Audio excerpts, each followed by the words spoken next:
What's good, YouTube? Jay Lee here. Today I'm going to talk a little bit some personal stuff. Um,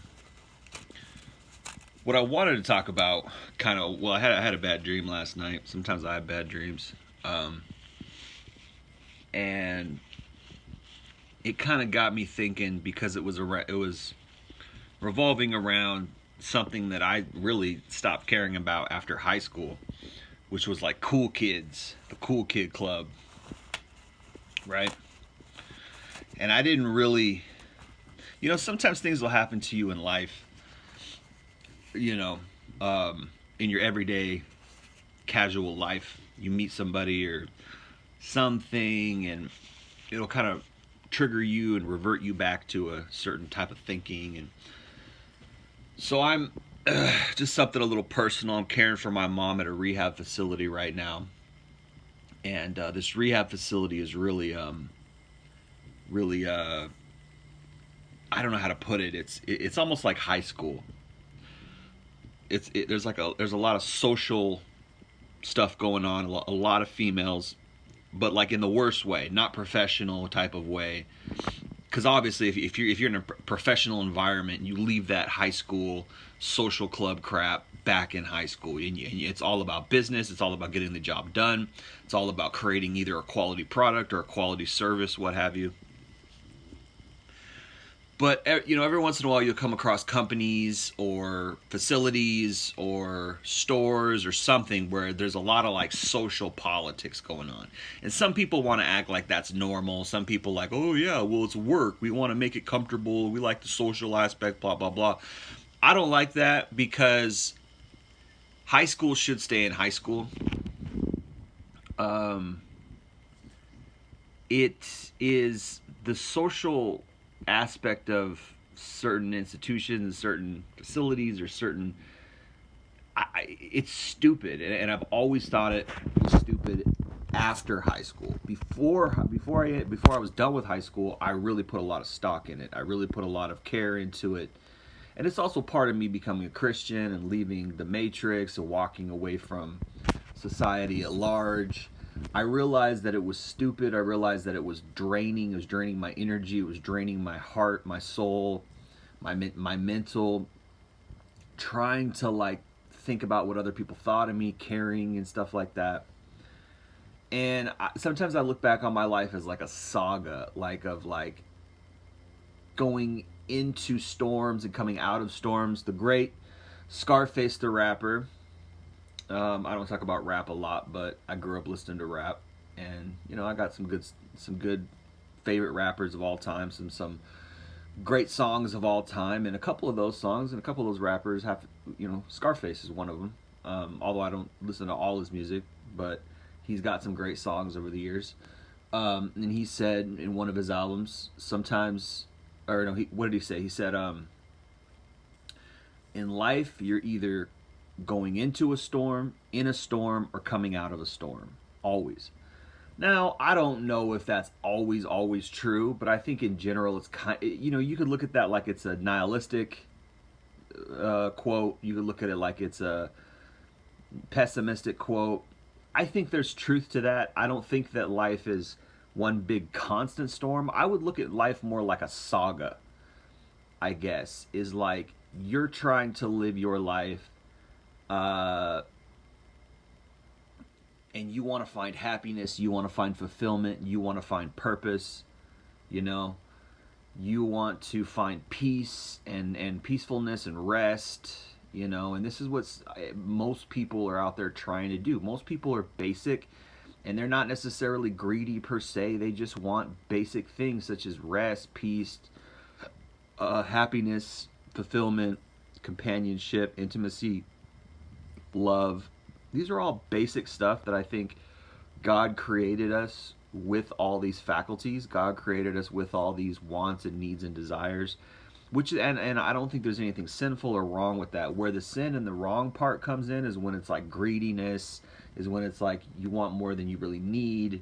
You want something that's really, I don't know, gregarious or you know, boisterous or just preposterous. It's something like, yeah, I want a Bugatti.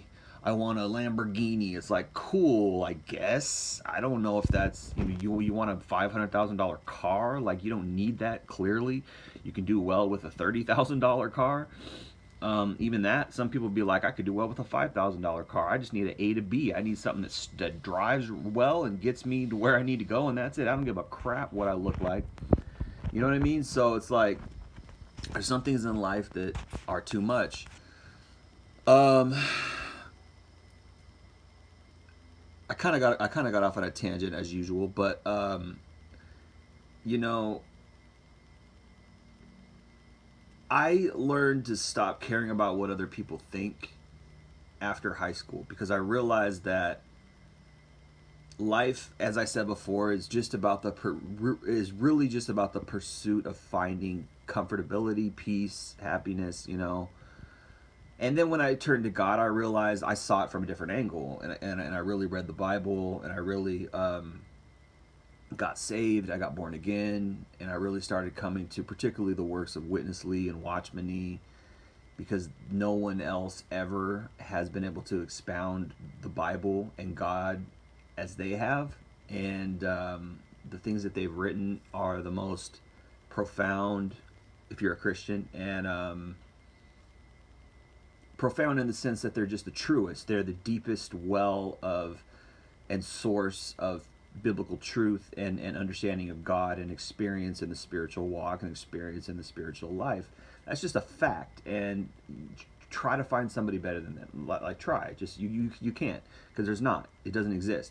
They don't exist. And it's not a boasting thing or a prideful thing. It's just the truth. And I discovered their works from my mom, who was very spiritual and got in contact with the local churches, and particularly in Seattle, and then we moved to Moses Lake, and then we moved to Spokane, and all around Washington. But we were in and around the local churches, and their works, Watchman and Witness Lee, are almost exclusively, read and studied and followed in the local churches. So, for my life, and when I became a Christian, it was very natural for me to gravitate towards Watchman Nee and Witness Lee, because they were speaking the best biblical truth, right? So when I started reading the Bible, naturally I would read the footnotes, and Living Stream Ministry, which is the company or the business name of Watchman Nee and Witness Lee, which is what they produced when Witness Lee came to America. Watchman Nee was imprisoned in 1952 to 1972 by the Chinese Communist government for being a Christian. Essentially, they were attacking Christianity. Satan used communism in China to attack Christianity in China, but he was too late. Watchman Nee had already raised up Witness Lee, and Witness Lee came to America and then started Living Stream Ministry, which is the business name of the local churches in America, which is like Seattle, LA, Los Angeles, New York, Miami, right? Dallas. All these places have local churches. I say all that to say, when I left the Matrix, I found God. It was kind of around the same time, right? So coming back to like the social thing, the reason why I walked away in high school from the social thing, the reason why I walked away from all of that, was because I realized that it was an empty well, or not an empty well. It was an empty. The Bible calls it empty cistern. A cistern is like a vessel that holds water. A cistern is like a big water container, if you will. Okay, that's what a cistern is. A cistern, cistern.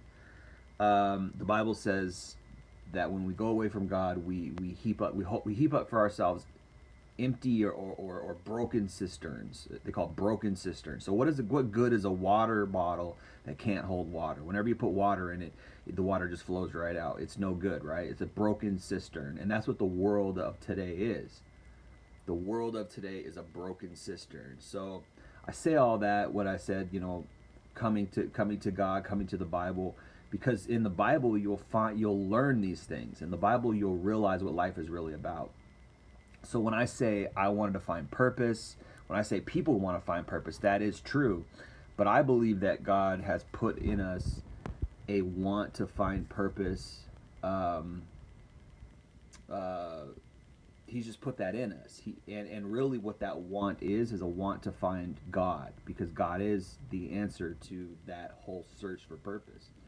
And I've said this before, but I get sad when I watch, you know, I watch Netflix sometimes, and like there's these documentaries on there of like, and there's some wonderful documentaries on there.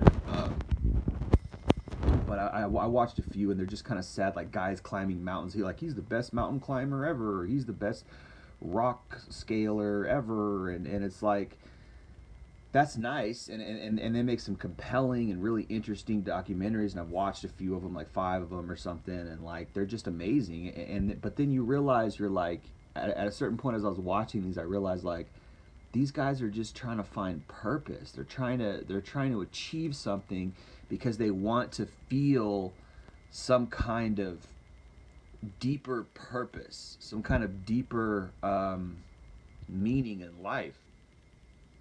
And you think back like Amelia Earhart, she wanted to like fly across the English Channel, and then you got these people who want to swim across the English Channel, and then you got people who want to scale the highest mountains, and then you got people who want to like jump out of the highest airplane ever, and it's like, oh, now people want to go to space, and it's like there's something within man that wants to find a higher purpose, and it's replaced by all these like achievements. We all like admire Michael Jordan, we admire Elon Musk for his achievements, we admire this person and that person, the Dalai Lama for his quote unquote spiritual achievements, even though that's a bunch of BS. But I don't want to get into that. But that's something different. That's not the spirit. That's the soul. But anyway, and it's just probably just a bunch of nonsense anyway. But we there's something within us that's like, I want to reach higher. I want to reach higher. But when you come to the Bible, you're like, for me, it was like I found like, I don't want to reach higher anymore. I don't want to be ambitious anymore. I found what I need. I need God. I found that connection, and God fulfilled that connection for me. But then afterwards, you're like, wow, okay, well, now there's a fight. Now I got to live my whole life. It's not like once and for all. Like, you leave the matrix psychologically, you leave the matrix spiritually even. You're no longer invested in the matrix. You no longer have stock in the matrix, but you're physically still in the matrix. We still live in the matrix physically. God has not come back yet. We're not in heaven yet. The new heaven and the new earth. We still got to live here, and that kind of sucks, right? Because you're like, oh, okay, well, I got to be around these people. I got to be in this situation that I don't really want to be in, because what I really want to do is just find ultimate peace and just be in heaven, right? And even Paul the Apostle said,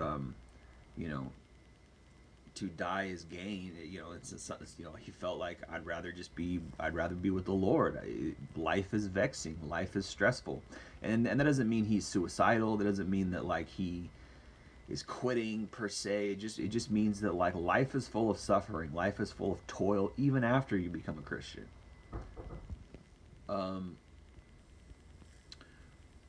So let's see. Hold on a second. Someone's but I'm gonna still talk, but let's go check and see if anyone's there. It might just be a package, but hopefully I don't too much lose my train of thought here.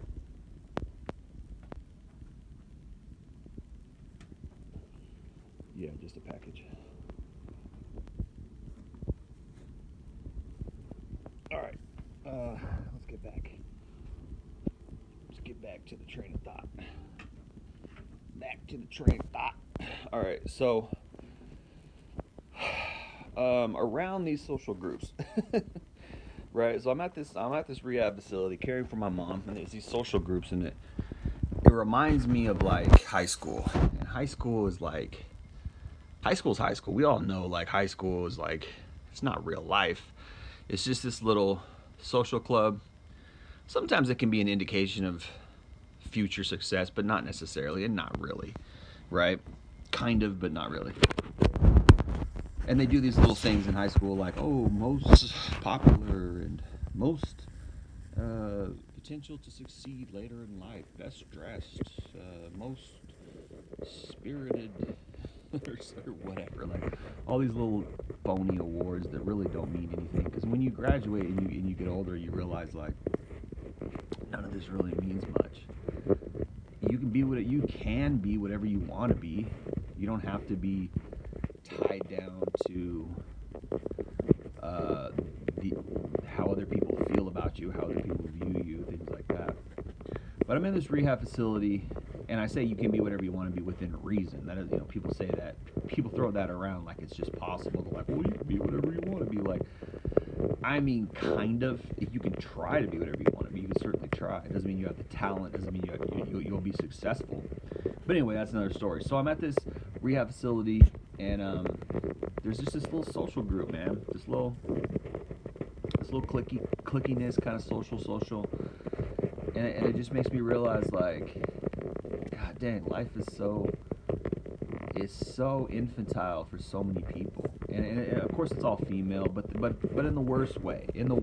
Like, again, you go to like a very professional establishment, there might be a little bit of socialness going on, but it's mostly all about business. It's mostly all about, we got a job to do, we got to get this job done, we're going to be effective, and we're going to get our job done right. Now, part of me is like, well, hey, wait a minute, I live in Seattle, there's a lot of feminism, I live in America, there's a lot of feminism, there's a lot of this BS female type of weirdness going on, and I'll bet you a lot of that is influenced here. I'll bet you a lot of these women are these little pro-women, feminist, left-leaning type of women who believe that they're just as good as men, who believe that, oh, I'm empowered because I got this whole type of work, I got this career going on, blah, blah, blah.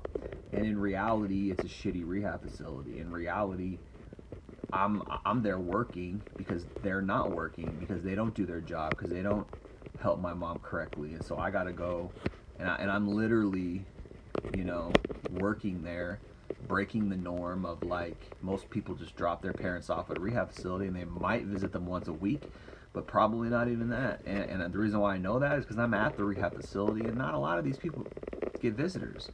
Not often. I'm there every day, 7 days a week, because that's how much I love my mom. That's how much I care about my mom, and that's the kind of heart that I have. And I'm not bragging. I don't want to be there necessarily.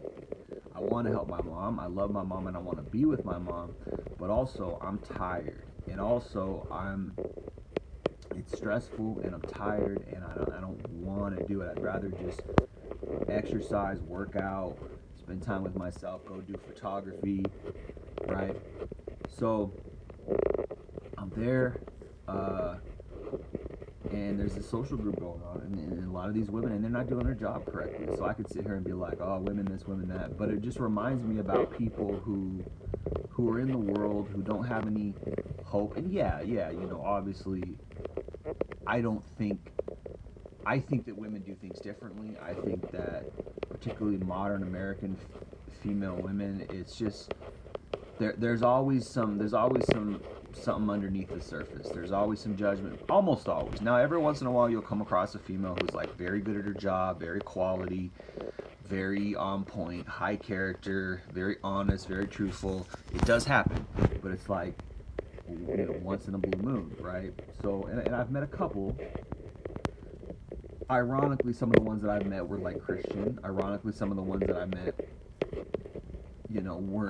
probably weren't raised in this type of feminist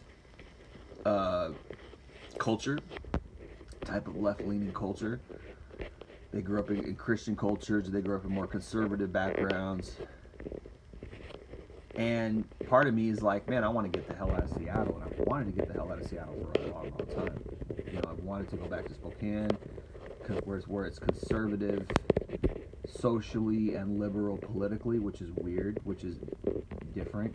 And Seattle is probably liberal culturally and socially and liberal politically, which is just the worst. It's the worst combination.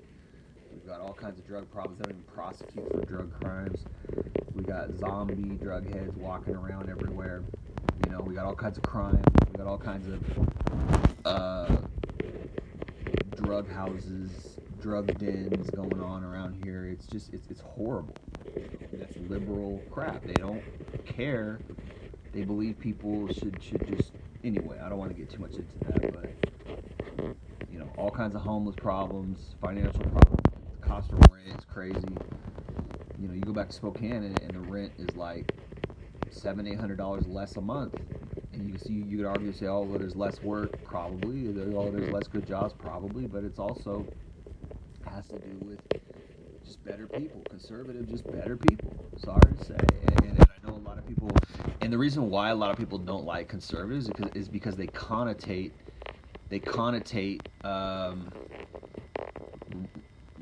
racism. They connotate that to conservative, and they connotate like, oh, you voted for Trump. I never liked Trump. I never, you know what I mean? Like, I could tell a snake when I see one. I don't care if he's Republican or Democrat. But for the most part, people who follow God, I'm with. People who are for traditional family values, I'm with. People who are for biblical-based beliefs, I'm with. Now, maybe a lot of those people are fake.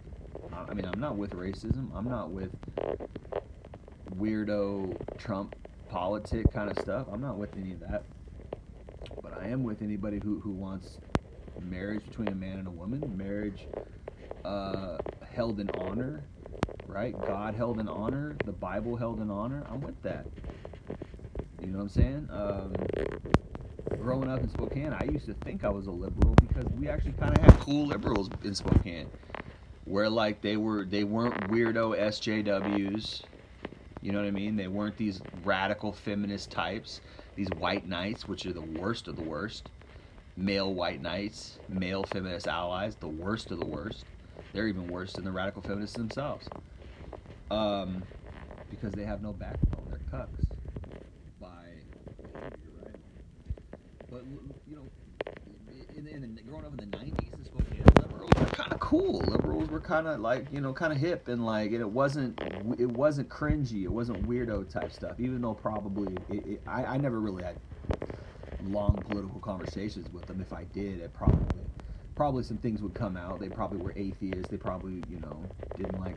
They probably thought God was weird. They probably were all for radical feminism, even though they didn't seem like it. But they still seemed chill in Spokane. It was a different type of thing. It wasn't like these little soy boy. They weren't like soy boy liberal types, if that makes sense. They were just more chill, a little more grunge, a little more like alternative kind of thing. It was kind of the original Joe Rogans. It was kind of the original, like Nirvana types, guys who listened to like Pantera, Metallica, guys who were like, just a little alternative, and it wasn't weird. It wasn't like, oh, it's SJW soy boys. Oh, let me get in your face because you're a white male and weirdo stuff like that. That stuff, the type of liberals that I grew up around wasn't like that. And so I used to think I was kind of more liberal because I was like, I used to think, conservative is kind of like stuffy, and like, I used to think that until I moved to Seattle, and then it was like, oh, this is what liberals are like. Oh, no. I don't want no parts of this. I want to go back to a conservative area where there's light and there's God and there's life and there's sun and there's chill and it's nice. And then you realize, oh, conservative values are pretty dope. Conservative values are pretty dope. Like, yeah, let me take care of my home. Let me protect my family. Let me put God in honor. Let me live righteously. You know what I'm saying? Let me, hold marriage in honor. I'm not going to marry some used up woman. I'm not going to marry some woman who thinks she's going to run the household. The man is the if he's the breadwinner, he's the leader of the family. Is what it is, and I'm all for it. Like, that's dope. That's dope to me, and that's the type of place I want to be. I don't want to be in any kind of role fluid, gender fluid. Who's leading the relationship, the man or the woman? Who's who's got the upper hand? Is it the man or the woman? Like, who's got the control of the relationship? Is it the man or the woman? No parts of any of that, man. Fuck all that. I know where my values lay, and I don't want to be in an area, in a place where that's questionable. and where there's a lot of women who think they run the show. And this all kind of reminded me because I reverted back and I had this dream and I was like, oh yeah, you know, because when I first moved here, when I first moved to the Seattle area, I went to this high school and it was clicky like a motherfucker. It was clicky. It was clicky, clicky, clicky.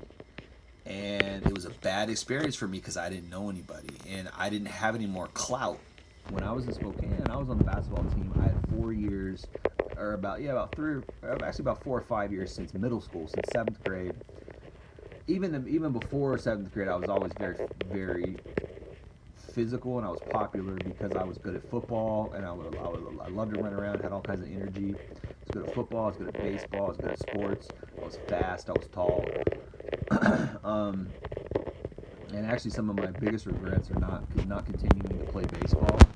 I wish I would have continued to play baseball. I'm glad I didn't play football because I had a couple concussions before I was 10 years old. I fell and hit my head 3 times, and it was not good. But when I was in middle school, I decided to go basketball route, and I kind of regret that because I was never naturally gifted and good at basketball. I was naturally gifted at football, very naturally gifted at football. I was a very good wide receiver, just had the body for it, was fast, had really good hands. I could catch really well because I had played baseball. You know, you play catch with baseball, and so I was really good at football. I'm glad I didn't, even though that was probably my calling, I'm glad I didn't because I probably couldn't have survived the hits, and I probably would have been messed up because I had already had 3 concussions before I was 10 years old. So you don't want to play that route. My mom was correct. She was like, no, you're not playing football. And she was correct. I could have probably done it anyway, but for some reason I just didn't, and I'm glad. But I do regret not playing baseball because baseball is kind of a money sport. Like if you're good at baseball, and I have the body type for it. I was tall. I was like thicker. I was a little skinny in high school, but when I graduated high school, I gained more weight, and I could have been a great hitter. Probably I could have been a good baseball player. Even though baseball's hard, but people think it's easy, but it's actually really hard. But I kind of regret not doing that. But anyway, so I was popular, and kind of lost my train of thought. But anyway, yeah, popular, and I started playing basketball in 7th and 8th grade, and that's how people kind of got to know me. They're like, oh, you're on the basketball team, oh, da-da-da-da, you know, and then I just made a lot of friends. I was just social, but what ended up started happening around 8th grade, 7th, 8th grade, it was more so 8th grade, was I got in this group with the cool kids. I started having friends who were cool, and I was really afraid of losing my status. I was really, really afraid of losing my friends, losing my coolness, and to the point where like I would do anything to fit in. I really cared about fitting in. I really cared about what everybody else thought of me in the group. I really cared about my popularity, and it kept going like that all the way up until my junior year. And then my junior year, I moved to Seattle. I was living in a completely different city, Spokane. Had all these friends, all these people who knew me. And Spokane's a small city anyway, so it's kind of like you know, if you're cool and you're fun, you're funny, and you know, you get around. And I got around. I was always outside. I was always running around the neighborhoods, and I love that. I miss that so much about Spokane. People in Seattle, they don't do that. Even kids, they don't run, they don't walk around, they don't fight. I mean, they do, but not like they did in Spokane. Like people were always out in Spokane. At least I was. I was always out in Spokane. I mean, a lot of people were. You would just go outside and you go out and talk to people and you would meet people. Of course, it was the 90s, you know, growing up in the 90s before internet. Now everybody's on the internet. I'm sure kids went outside a lot more here in Seattle in the 90s, but now people don't go outside. And when I came here in 2002, I think 2001, 2002, nobody was going outside. Nobody was going outside, and it was like, but I was in high school, so maybe I didn't notice, but I think it was because of the internet. Everybody was staying inside, and I think it's also because of the culture here in Seattle. It's kind of an insulated culture. They call it the Seattle freeze, meaning people are rude in Seattle. That's very true. Although I think over the last 20 years, a lot of people have migrated to Seattle from California and other places. Maybe it's gotten a little better, but it was pretty bad in the 2000s when I first moved here. You couldn't meet anybody. I remember in high school we used to have high school parties, and like you could just go to a party, not know anybody, and just be welcomed and make friends, and like that's the kind of place it was. It was just like it was very inclusive. It was very inviting. People were very social and kind. And I've read on I've Googled and read on like Quora and Reddit and different places that Spokane's still like that. It's very nice. People were just kind, cordial. You can make friends very easily, and that's what I loved about Spokane was just the atmosphere. You go outside, and you wouldn't feel this coldness. There wouldn't be this kind of dark, cold atmosphere. It was just welcoming, inviting, just this very nice, kind, simple city that was like perfect. And then I moved. I had to move because I got sick and certain different things happened, and I had to go live with my brothers in Seattle. And my mom moved over to Seattle area, and then I tried to go back like 2 years later after graduating high school. Like I was age 20 to 22. I tried to move back and it didn't work out. I had to move back again, so I moved back to Spokane after I moved here my senior year. I moved to Seattle my senior year, and I moved back to Spokane when I was 20 to 21, 22. And then I got sick and I had to come back here, and my mom had already moved from Spokane to Seattle, and it was already here, and it was what it was, and we couldn't just move back to Spokane. That wasn't happening, and all my older brothers were here, and then eventually my sister moved over here, and now everybody lives over here. And we used to all live in Spokane, but now we all live over here, and like I've wanted to go back to Spokane ever since. But coming back to the whole social thing, moving to Seattle my senior year was like this social clique, and I went to this new school, and it was like in a rich area. People had money, and it was cliquey, and I realized like, oh shit, like this is kind of hell. Like I kind of experienced what it's like for like the nerdy loner kid who doesn't have any friends, who doesn't know anybody, and I'm coming from a place in Spokane where like I'm cool, like people know me, people know my name, people like, and what's funny is like when you're like almost like a celebrity or lightweight famous, I would use the term. People think you're cool. People are like, "Oh yeah, what's up, JJ? What's up?" People you don't even know like worship you. Like, dude, you're so cool. What's up, man? You're so cool. They'll literally say stuff like that. Um, and you're just like, damn, it's weird. And then like all of a sudden you move to some place and you don't know nobody, and nobody thinks you're cool, and people look at you weird, like who's that new guy? Oh, what's up with this guy? Oh, he's da, da, da. And I was tall and I was good at basketball, and I was playing basketball, and actually even I was playing basketball in like gym class, and like some kids saw me play, and they're like, dang, this kid is really good, and the kids went and told the basketball coach. They were like, "There's this new kid, his name's Jay, and he's super good at basketball." Da da da da.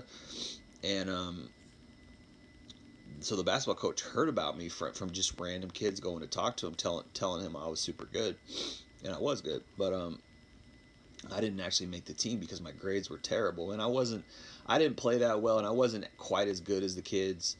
Like the starting, I wasn't like better than the whole team. If I was, then they probably would have made an exception. It wasn't. I was good, but I wasn't like better than the whole team. I was like, I could have made the team. He said he was going to put me on the team, but my grades were really bad, and I was struggling with the grades because I was having a kind of a identity crisis, and I was going through a lot of depression and stuff because I moved to this new city and nobody knew who I was. So for me, leaving the Matrix was like all about it was all about, dude, I gotta get out of this place. Like, you know, I don't fit in anymore. I don't have any popularity anymore. And I started to question my own past popularity because I realized that I was trying really hard to fit in. I started to question my identity. Like, who am I really? Like, and it was a very positive, good thing. I've always said it was one of the best things that ever happened to me, if not the best thing that ever happened to me, was leaving the Matrix, because it caused me to finally realize what everything in life was all about. Um, but it's not easy losing that. It's not easy losing your popularity. It's not easy losing your status, because actually that your status and your popularity kind of makes you feel it makes you feel like you're somebody. It makes you feel like people like you. It makes you feel like you've accomplished something. And when you lose that, it's like oh man, like what's life all about? Like, what am I doing here? I'm not successful anymore. Because, you're ambitious. And I was ambitious when I was 14. I was ambitious when I was 13, 14. I wanted to be in the NBA. I wanted to be on the basketball team. And I was like, yeah, this is cool. It's what I want to do. This is what my older brothers did. So I worked really hard, played 2 hours a day, practiced 2 hours a day basketball, even though I wasn't good at it. When I first started, I wasn't naturally good at it. Whereas with football, I was naturally gifted at football. And if I would have put all my effort into football, like becoming stronger, becoming faster, I might have really had a better chance to make the NFL, maybe even baseball, because I was more naturally gifted at those two sports. I was very good at those sports just naturally. I didn't have to try very hard. I was very good at them, and that's what you want to do. If you're naturally just very good at something, that's what you want to go after. If there's something where like you're not that naturally good at it, you got to work twice as hard as other people. Like you probably want to stay away from that because you're not. It's not your natural talent. You need some natural skill. People act like, oh, it's all about hard work and like da da da da. You need natural skill at something. You need to have a. That's why they call it a gift. That's why they say, oh, he's gifted. He's gifted, meaning you're just naturally good at something. It kind of comes easy in a way, and then if you add hard work onto that natural gift, onto that natural skill, then you can have something where like, wow, like he's the best, or like that. That's what it takes to make it. But for me, I was never naturally good at basketball, so I had to work twice as hard. I was playing 2 hours a day, and I got to a point where I was like really good, where like I was killing people, I was scoring, I was doing all this fancy stuff. I was like, but it didn't translate over into the. It didn't, I would show signs of brilliance. I would show like where like I did all these flashy plays, or I made these great pass, or I made these great plays, but I wasn't consistent enough with like you got to score like 25 points a game. I wasn't even scoring 10 points a game, right?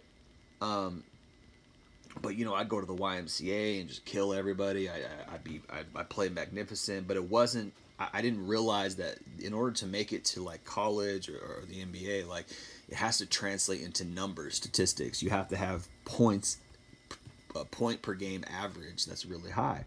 I didn't know that, and I didn't really think about that. Nobody taught me that. I didn't. There's a lot of things that I lacked. Natural talent. I lacked somebody telling me what it really meant, what it really took to make it. Hey, you got to be able to dunk. I've never been able to dunk my entire life. Never could. Never have. I used to be able to dunk a tennis ball, and I think at one point I was able to dunk a volleyball, but I can't remember if that's true or not. I think I was, but I'm not sure. But I was for sure able to dunk a tennis ball, so I could touch the rim. I could jump up and grab the rim and stuff like that. But I was never like now you got Mac McClung, who's basically the same height as me. I'm 6'1.5", he's 6'2", and he can do all this crazy dunks and like I kind of had a similar game to him, where like perimeter slasher, dribbler kind of thing. Even though I started out being a center because I was taller than everybody at first, but then everybody caught up to me, and like the senior by senior year everybody had caught up to me. But there was guys who were like 6'7", 6'8", who deserved to be center, and I was like, oh, I can't be a center, and I had to learn how to be a point guard. I had to learn how to be a shooting guard, and it was kind of coming around my senior year, but I started messing up. I was depressed, and I went over to um, Seattle area, actually the Kirkland area, which is across the lake, not far from Seattle, but it's basically Seattle area. But it's rich white people over there, where Seattle is probably more. It's more hood and more ethnic. And I'm at the school, and like nobody knew who I was, even though I was killing people at basketball in gym. People were like, "Oh, this guy's really good." And they went and talked to the coach, and then I tried out for the team, and he's like, "Yeah, I'll put you on the team. You're good enough to make the team, but you just you got to get your grades up first." I couldn't get my grades up, so I never made the team. And he was kind of being a little political, but the truth is that my grades were bad, and he didn't want to. He was just like, oh, here's this new guy, he's a senior, and I've already got my senior team set, and this guy's kind of like, he's from Spokane, and he's not that good, or he's good, but he's not better than my starting five. He's good enough to make the team, but what why should I waste time on this kid? Like he's just a flash in the pan. Like he's good. He's pretty good, but he's not amazing, and he's just basic. So he's well, I mean, like, oh, I'll put you on the team if you get your grades up, and maybe he would have, maybe he wouldn't have, but. And politics comes into play, but at the end of the day, like I wasn't killing people, and I wasn't good enough to like mess up the starting five, and my grades were bad. So it was like, even though I was good in gym class, I was killing people in gym class. It's like, those are scrubs. Those are kids who don't know, even barely know how to play basketball. So yeah, I'm out here doing things that, but I'm not doing that. That's not translating into varsity basketball. So even though I played varsity basketball in my school before, I eventually didn't make the team. So I was like, all that was taken away from me. All my popularity, all my coolness was no longer on the basketball team. Everything was taken away from me, and I realized, like, this is kind of shallow. Now nobody cares about me. Now nobody likes me. Nobody's calling my name. Nobody's like, oh, what's up? People are just looking at me like, oh, this guy's kind of a loser. Like, what does he do? He's just this tall guy who, 6'1.5" is tall for high school, but he's just this dude. Like, what does this guy do? There's nothing cool about him. He's not incredibly good looking. He's not like, you realize that, like, how shallow human nature is. You realize how shallow that high school kind of experience is. You realize that, like, oh, this is the Matrix. Like, this is life. This is the world. And all they care about is, like, this outward crap. They don't care about who you really are as a person. They care about, like, are you really good looking? Are you an actor? Are you rich? Do you drive a cool car? That's what everybody's clamoring to get. The Bible says that, like, the worldly people are, like, they're very worried about the houses. They're worried about the outward things. They're worried about security and money. They're worried about, all these things, and God and Jesus is like, hey,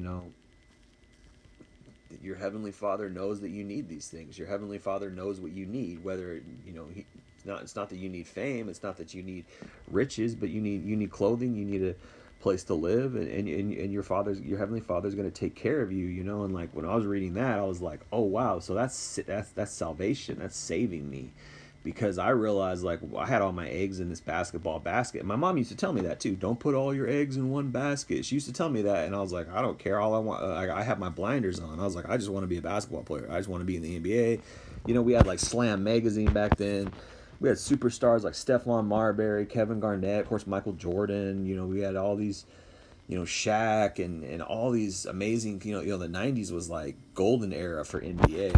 Even though the NBA was always popular, but it became crazy in the 90s, and it was totally an idol for me. It was absolutely an idol. I had all these, like, Allen Iverson pictures on my wall, Jordan, all this stuff from Slam magazine, and it was like I was living in a temple full of idols. And I remember there was times where I would have nightmares and, like, wake up and I'd feel like these dark presence in my room and stuff. And it's like, well, no wonder I've got all this idolatry on my walls, and I didn't have God, and I was lost, and I didn't know God at that time. And so when I lost, so that's why I say it's the best thing that ever happened to me. When I lost all of that, when all that was taken away from me, my popularity, the basketball, my so-called future, which I wanted to play college and eventually play in the NBA, all that was taken away from me. And of course, I had no strength. Like the Bible says the joy of the Lord is our strength, and I didn't have that. I didn't have strength in God. God enlivens you. God strengthens you when you're close to Him, when you're walking righteously close to Him. He strengthens you to live life. He strengthens you in an inward way, and He makes you peaceful. He makes you feel content. I didn't have any of that, so I was stressed out all the time. I was in anxiety and, like, worried about, oh, my friends still like me, am I popular, am I cool, oh, I gotta dress cool, to get the girls, and it was all just this big, massive anxiety. And I've always liked this Tool song. There's a Tool song called Enema by the Tool Band. It's called Enema, and he's talking about, and in that song he's talking about, like, everybody's stressed out about all this stupid crap. Everybody's stressed out about their cars and their jobs and these stupid transient crap. Like, people are not. We lost our essence. We lost the community aspect of being a human. We lost the love aspect. We lost the bond, the social bond, the real quality social bond. And so now what the social bond is like high school. We're like, oh yeah, he said, she said crap, and, like, this guy's popular, this guy said this about that. It's about gossip. It's all this stupid, like, Hollywood crap. Hollywood used to be, I don't know how Hollywood is now, but Hollywood used to be all about, like, it's just this big popularity contest.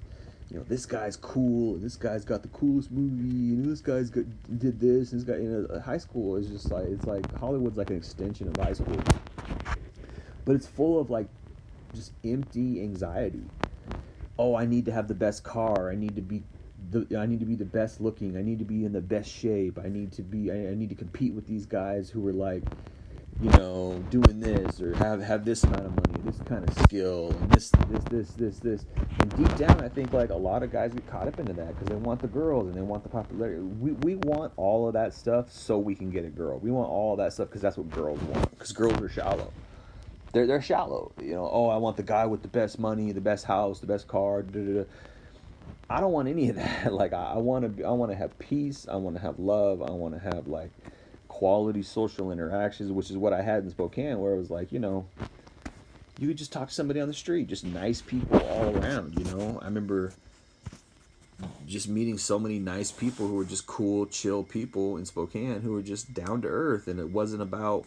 They didn't care how you dressed. They didn't care they just cared about you as a person. And I'm not saying Spokane was perfect or is perfect, but nothing on this earth is perfect. But I think a lot of people really yearn after something simple like that, something non-judgmental, something not so stressful, something that does not fill with anxiety like that. But anyway, my point is that the world is like that. The whole world is like that. Not just Hollywood, not just liberal cities like Seattle. I think the world is like that. Not everybody, but a lot of the world is just stressed out, in anxiety, worried about money, worried about this, worried about the outward stuff, and women are like worried that their man is the best they can get, and is he make the most money for the guy can get, all this dumb stuff, and we talk about it in the Red Pill, but I had to leave, man, and I left senior year, and I went and found myself. God gave me this great little apartment complex after I graduated. I was living that was close to these woods, and I would go walk in the woods, and I would read Bible verses, and I would read poetry, and I would read, Thoreau, Henry David Thoreau, and I guess you call it a minimalist life, where I kind of went to this, like, I kind of reverted back to like the basics, and like, I wanted to feel the soul of nature. I wanted to like experience solitude, the kind of happiness aspect of solitude, and I did, and I found God at that time, found the Bible and things like that, and like it was just this little pocket in time where like I lived in this cool little area with these cool woods that were like a block away that I would walk out to, and God blessed me that way. He gave me these little areas where I would walk, and I've always been like that ever since. Really, I've always been like, I need a place that I live next to where I can walk to and just enjoy this little park or this little area, and He's always given me that ever since then. Although it's not as, there's caveats and there's things that distract me and things like that, but I really found the real worth in life, and like it's such a blessing to step outside of that. It's such a blessing to step outside of keeping up with the Joneses and worrying about what everybody thinks, and like, being all concerned about, oh, how am I going to do this, and what about that, and that. And it's not to say that I don't self-improve. It's not to say that I don't like want to be in better shape, or want my life to be better, or want more money per se, or want better clothes per se, or want a better place to live. I do want things, but I guess and I'm not saying I'm perfect, because I get caught up in greed, I get caught up in desires and things, and it's not to say that I don't want things. It's just to say that like I've always known where my home base is, and it's God, and I'm not perfect, and sometimes I don't need to get into that, but it was just a blessing to leave that. But I had this dream this morning. And I was reminded about how shallow and really even just satanic, I guess. It's like Satan's kingdom, because it's all about this outward materialistic desire. It's all about like keeping up and competition, and like I'm better than you, and backstabbing, and he says, she said, and none of it's righteous, none of it's peaceful, but the children of God Christians should be, if they're closer to God. The closer you are to God, I would say this, actually, the further away from God you get, the less happy you are. The closer you are to God, the more you feel like you're in tune with your Creator. You're more in harmony with life. You know, and we can get away. We can get caught up in the worldly things because Satan has a system of things that keep us distracted. Which is why I never really liked somebody like Andrew Tate, even though I think he's profound at times and the things he says is profound and very helpful. Some of the things he says to young men. But a lot of his image and the stuff that he ultimately kind of associates himself with, such as riches and wealth, and it's probably easy for him to get caught up in that. It's easy for anybody to get caught up in that and boast in those things. Because you're flexing, like, hey, look at my cool cars, look at my cool homes, look at all my money, and that's what we've seen in Satan's kingdom for the last 20, 30, 40 years in Hollywood. Look at Puff Daddy and 50 Cent and all these rappers and all these star football players and star basketball players, MTV Cribs and Pimp My Ride and all this stuff. It's all about the outward riches. Oh, look at all my gold on my fingers and look at my $100,000 chain, all this dumb stuff that is really part of Satan's kingdom. It's not a part of, that's why I say, I like minimalism, because you'll find really good experiences in minimalism. You'll find wholesome, satisfying experiences, and really ultimately the best satisfying inward experiences is God. When I say I went to these churches and I started reading this stuff, it's like, that's when I found, like, oh wow, well, this is what life's really about. This is the whole. That's where I learned that the world is Satan's kingdom. This is where I learned all this stuff. Is like, and when you really, it's all in the Bible, and when you really learn it and have somebody expound it to you properly, you're like, oh wow, yeah, that totally makes sense. It just stands to reason. Yeah, it's Satan's kingdom. Yeah, all these people are lost. These people, they might seem happy, and they might even be temporarily happy in certain things, in their little successes in life and things like that. But as King Solomon said in Ecclesiastes and Lamentation, or did he do Lamentations? Can't remember if Solomon did Lamentations or if that's somebody else. But I think it's in Ecclesiastes. Yeah, I'm pretty sure it's Ecclesiastes. Solomon says, no, I think somebody else did Lamentations, but Solomon in Ecclesiastes was like, life is vanity of vanities. It's vanity. It's a chasing after the wind. It's there and then it's gone. And I think that people might have a temporary happiness, and let's say they're happy for 70 years. I see all kinds of old people, old celebrities, old actresses and actors or whatever, and they pass away and it's all gone. They lived a great life. They even, like Sean Connery, who I always kind of liked, looking up to. James Bond was so cool, and Sean Connery's so suave and all that. And he literally lived in a castle. I think in Scotland, the guy lived in a castle. But then, and I was thinking the other day, like, oh man, I kind of wish I had a castle. That'd be cool, having a castle. That'd be so cool, But he died.